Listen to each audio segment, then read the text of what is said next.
Vamos a continuar con lo que tiene que ver con la clase número 2. Estamos viendo lo que son las subestaciones de distribución. Subestaciones de distribución en su conjunto, ¿cierto? Y entendamos, de acuerdo a lo que hemos estado viendo, que una subestación de distribución es aquella que transforma los niveles de tensión de alta tensión a media tensión y después las que están en la calle, que son las subestaciones que reducen de media tensión a baja tensión. Eso quiere decir para que se pueda hacer la distribución a lo que son las industrias, las residencias, locales comerciales. Va por ahí un poquitito para ir entendiendo cuáles son las subestaciones de distribución en su conjunto. Voy a pasar a compartir pantalla.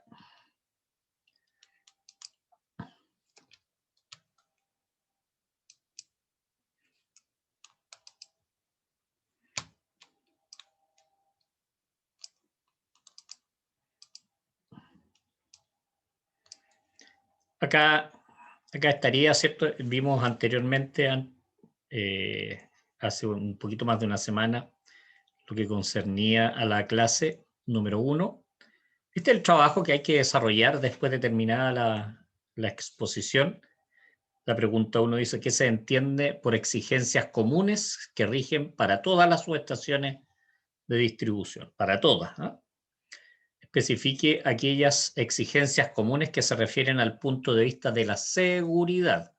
Cuando hablamos de la seguridad estamos hablando de las personas, ¿cierto? Estamos hablando de la subestación, de los equipos.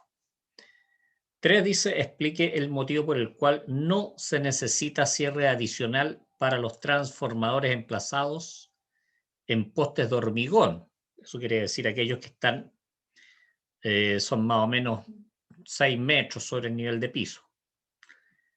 4 dice: ¿cuáles serían las exigencias específicas para los diferentes tipos de subestaciones? Señalar 5. Por ejemplo, las subterráneas, aéreas, las que están sobre superficie, las que están dentro de edificios. 5 dice: ¿qué representa el siguiente diagrama? Hacer una breve explicación, ¿cierto?, de cuáles son los elementos que la componen, cuáles son las reglas de seguridad que están rigiendo en este caso particular. 6 dice: ¿qué exigencias comunes tienen las subestaciones bajo techo?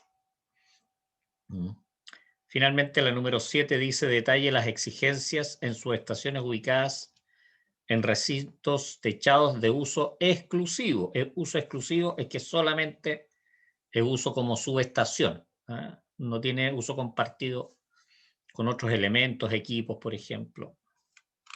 Entonces vamos viendo algunos aspectos técnicos que tienen que ver con las subestaciones de distribución. Aquí vamos a ver algunos que tienen que ver, ¿cierto?, con exigencias comunes que rigen para todas las subestaciones. Por lo tanto, aquí se contesta la pregunta número 1 de la guía.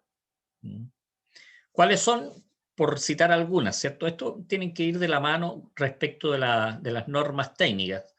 En este momento ustedes saben que aparecieron nuevas normas técnicas, por lo tanto, estas exigencias deben cumplir con esas nuevas normas técnicas que tienen que ver con instalaciones de consumo.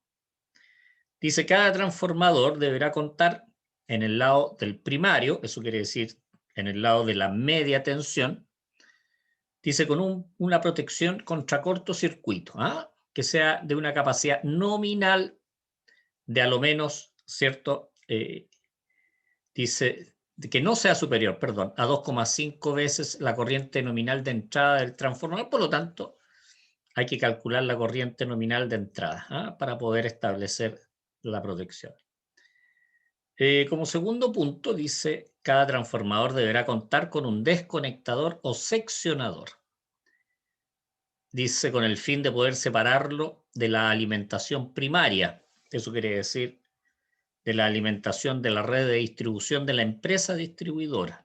En este caso, normalmente se ocupa el mismo cortafusible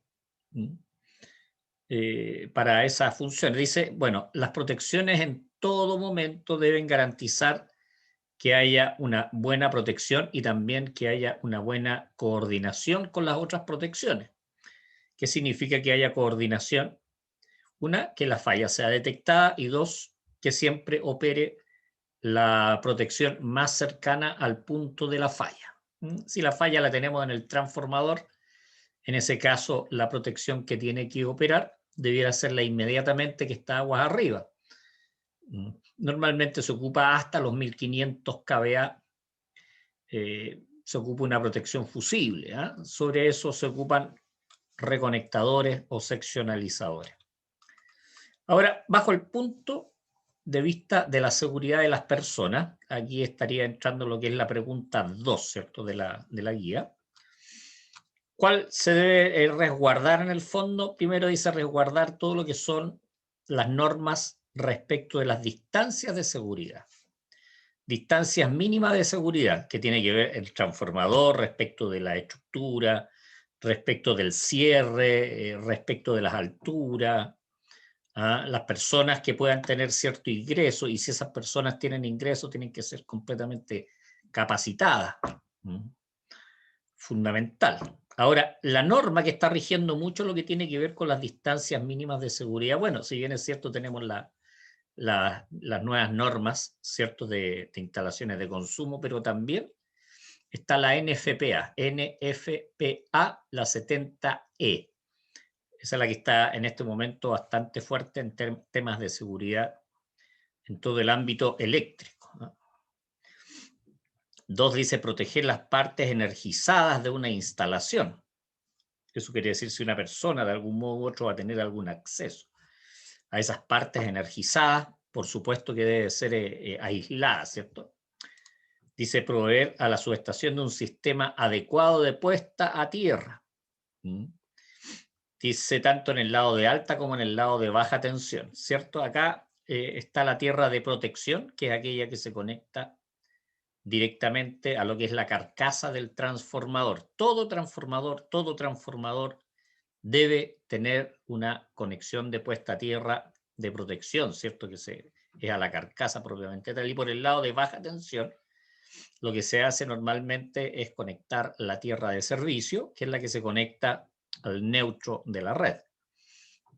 Por lo tanto, ahí está la lógica de la conexión de puesta a tierra por el lado de alta y también por el lado de baja. Dice mantener niveles de iluminación adecuados, ¿cierto? Porque las personas que necesitan acercarse o llegar al punto donde están las subestaciones, obviamente tienen que hacer operaciones, tienen que mantener las distancias de seguridad, y todo eso obviamente aplica con una buena iluminación. Sigamos viendo, dice, dentro de las exigencias específicas, porque aquí ya vamos viendo de cuáles son en intemperie, subterráneas, ¿cierto? Por lo tanto, vienen a ser ya bastante más específicas las exigencias. Dice, para subestaciones ubicadas a la intemperie, al aire, por decirlo de alguna manera.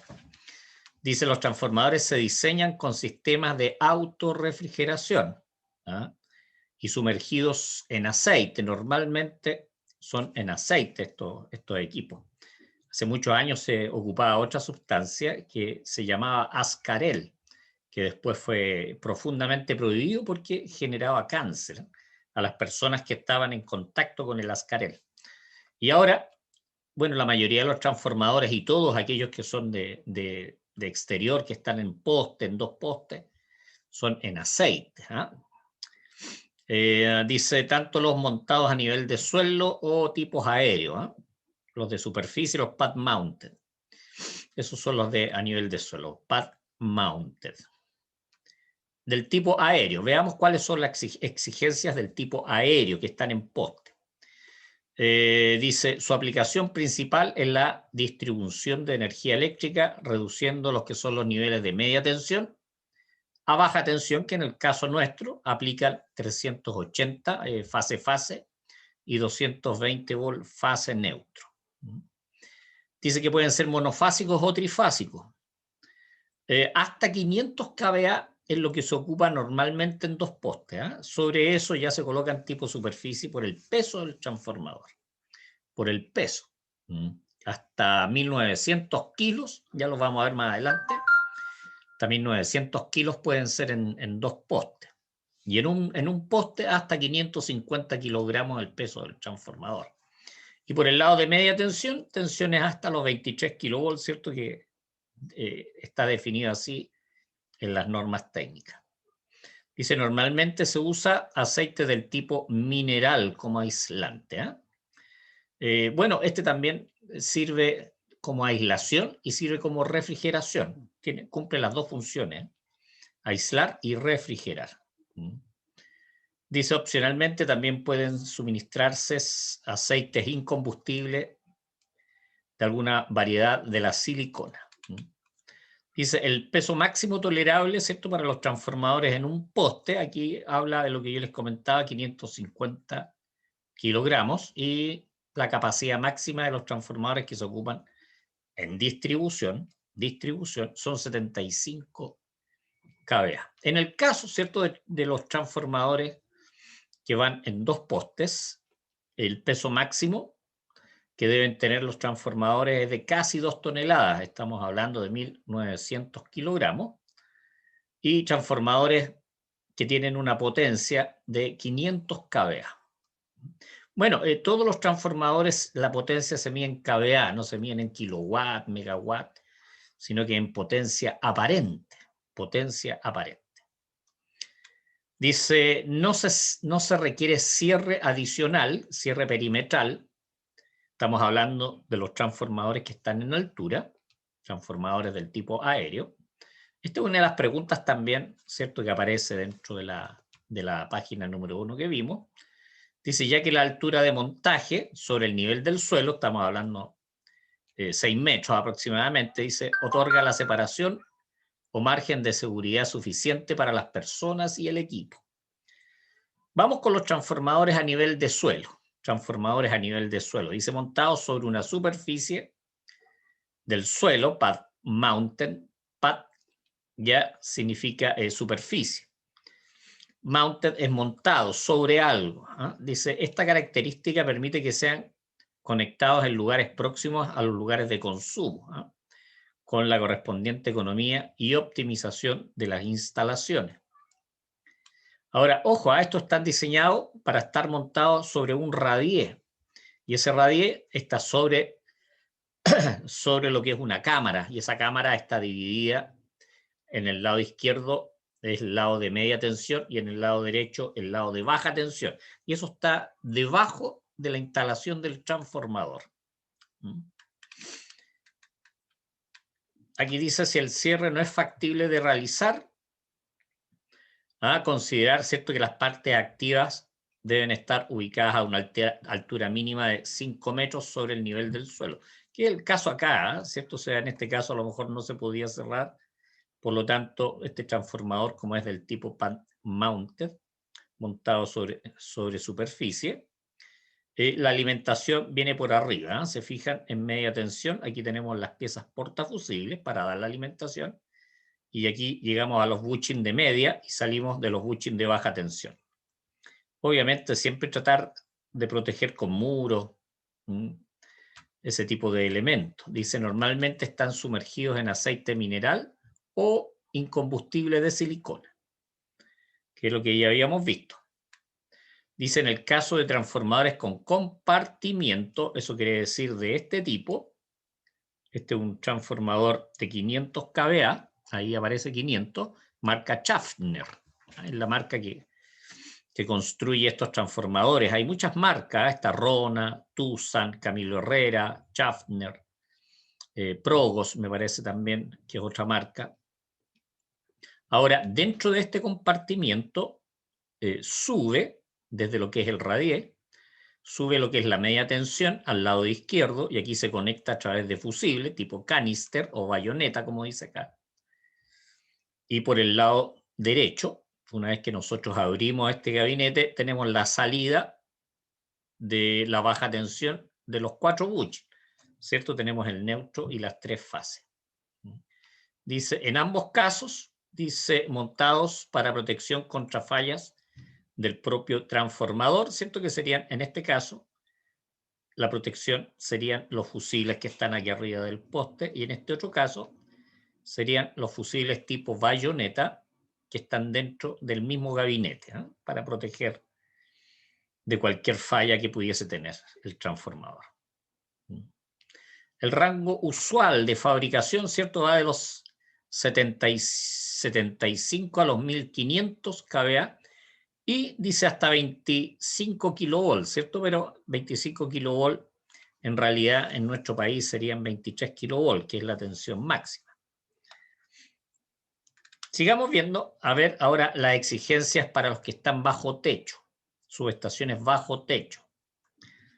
Exigencias comunes, dice, el diseño debe contemplar adecuados accesos y espacios de trabajo. Con puertas, ¿cierto? Tiene que estar todo bien delimitado, todo bien cerrado y que solamente tengan acceso las personas que puedan intervenir, que puedan trabajar en las cercanías de estos transformadores. Dice, los materiales de construcción y también las pinturas y todo eso deben ser muy resistentes al fuego. Dice, si el proceso de refrigeración es a través de aceite, debe contemplarse la construcción de un foso alrededor de los transformadores, colocar un foso, de tal manera que si se produce una pérdida de aceite, por el motivo que sea, ese aceite quede contenido dentro de ese foso. Por lo tanto, el foso debe ser lo suficientemente grande para contener todo el aceite que pudiese eventualmente salir del transformador. Dice, disponer de una adecuada ventilación de la subestación. Esto también es bien importante porque los transformadores, cuando están trabajando en condiciones normales de funcionamiento, aquí es lo que tienden a calentarse, ¿cierto? Y internamente se empieza a producir lo que es el movimiento del aceite. El aceite caliente sube a la parte superior del transformador y el aceite helado tiende a bajar. Y ahí se produce la circulación interna del aceite. Bueno, en algunos casos también se ocupan ventiladores y extractores de aire para poder mantener la subestación lo más aireado posible, ¿cierto? Lo mejor ventilado y que no se produzca un calentamiento excesivo. Dice, en particular, los transformadores de tipo seco no utilizan fluidos aislantes, por ejemplo, el aceite, porque son secos, por lo que son especialmente apreciados para ser instalados dentro de edificios. Por lo tanto, no tienen derramamiento de aceite ni nada de eso. Dice, debido a que operan a mayores temperaturas, ¿cierto? A niveles de temperatura superiores a los transformadores que trabajan inmersos en aceite. Dice, producto de que se emplean materiales aislantes sintéticos, especiales e incombustibles para su fabricación. O sea, tienen bastantes ventajas, eso también lo hace un poquito más caro que los transformadores en aceite. Dice, pueden también ser del tipo ventilado o autoventilado. Dice, según las condiciones ambientales, también lo aconsejen con bobinas a la vista. Con bobinas a la vista, que es otro tipo de transformadores que también se ocupan, o también encapsulados en resina epóxica. Vamos viendo algunas otras tipos de exigencias. Esa exigencia de subestaciones ubicadas en recintos techados de uso general, ¿cierto? Que tenemos los de uso particular, que son exclusivamente para subestaciones, y de uso general, donde ya se pueden ocupar para otro tipo de situaciones, de trabajo. Dice, los transformadores deben estar separados por un muro de altura mínima de 2,5 metros. En todo caso, si, por ejemplo, si tenemos dos subestaciones y necesitamos separarlo con un muro, el muro debe sobrepasar en a lo menos 30 centímetros lo que es la altura del otro transformador o de los estanques de aceite del otro transformador. Dice, los transformadores deben poseer detectores de sobretemperatura y también sobrepresión. Estas son unas protecciones que se ocupan para estos dos elementos. Presión súbita es un tipo de protección y el otro es de imagen térmica. Dice, los transformadores de medida e interruptores serán del tipo seco. Estamos hablando, obviamente, cuando están dentro de techados, ¿cierto? Cuando están dentro de alguna zona. Dice, refrigerados por aire o de muy pequeño volumen de aceite, muy pequeño volumen de aceite. Dice, exigencias de subestaciones ubicadas en recintos techados de uso exclusivo. Teníamos de uso general, ahora tenemos de uso exclusivo. Dice, en caso que el recinto esté adosado a otro edificio, el espesor mínimo de los muros divisorio debe ser de 10 centímetros y dice, no deben existir puertas. No puede haber ninguna comunicación entre los dos edificios que pase por la zona, ¿cierto?, del transformador o donde está ubicados los interruptores y todo eso. Esto es bien importante por un tema de la seguridad de las personas. Dice, exigencia en subestaciones ubicados en recintos subterráneos. En el centro de Santiago, por ejemplo, tenemos muchas subestaciones del tipo subterráneas, que se instalan dentro de una bóveda de media tensión con salidas de aire por ambos lados. Muchas veces uno va caminando por la avenida, ¿cómo se llama? Ahumada, Paseo Ahumada, por Huérfanos, y ahí uno puede ver los transformadores instalados bajo piso. Dice, se considerarán subterránea o en bóveda si la excavación es bajo el nivel del suelo y el techo no sobresale más de 80 centímetros sobre el nivel del suelo. Bueno, esos que yo les comentaba de Santiago Centro están absolutamente bajo el nivel del suelo. Los muros y las losas deben ser impermeables. Una de las cosas que hay que considerar, ¿cierto?, que muchas veces cuando hay lluvias muy fuertes, muy abundantes, se pueden producir inundaciones, ¿cierto? Yo recuerdo que el año 92, junio del año 92, hubo un temporal, pero tan fuerte, que hizo que se saliera el río Mapocho. Verdaderamente dejó la escoba. Bueno, y muchas de estas instalaciones quedaron absolutamente bajo agua. Por eso los transformadores que están en estas condiciones deben ser sumergibles. Eso quiere decir que puedan estar 24 horas a lo menos cubiertos completamente de agua y seguir funcionando sin ningún problema. Por eso lo hace bastante caro, 15, 20 millones de pesos un transformador de este tipo. Dice también disponer de un adecuado sistema de drenaje o algún medio de evacuación de las aguas. Bueno, todas las instalaciones subterráneas, estamos hablando de las cámaras y las bóvedas para transformador, cuentan con drenaje, cuentan con sistemas de drenaje. Por norma son construidos de esa forma. Ya los vamos a ver cuando veamos las instalaciones subterráneas en media tensión. Ahí vamos a ver los tipos de cámaras que se ocupan, las bóvedas, cuáles son ¿cómo se llama?, sus dimensiones, y también el sistema de drenaje que ocupan para la evacuación de las aguas. Dice, las aberturas de ventilación para que haya circulación natural del aire, por convección, que se llama, deben ir en el techo o en los muros. Bueno, en el caso de las subestaciones que están en el centro de Santiago, la evacuación o el movimiento de aire se produce justamente de esa manera. Como les explicaba hace un rato, tenemos la bóveda y en las dos partes laterales, ahí tenemos rejilla por un lado, rejilla por el otro. Obviamente se puede ocupar para entrar y salir esas rejillas, pero eso se ocupa completamente para lo que es mantener las temperaturas en los niveles adecuados. Esto es más o menos la clase 2, lo que tiene que ver con estas materias. Espero que haya sido completamente entendible y obviamente si hay alguna pregunta que ustedes quieran hacer, ahora podemos dar paso para atender todas las dudas y consultas que puedan tener.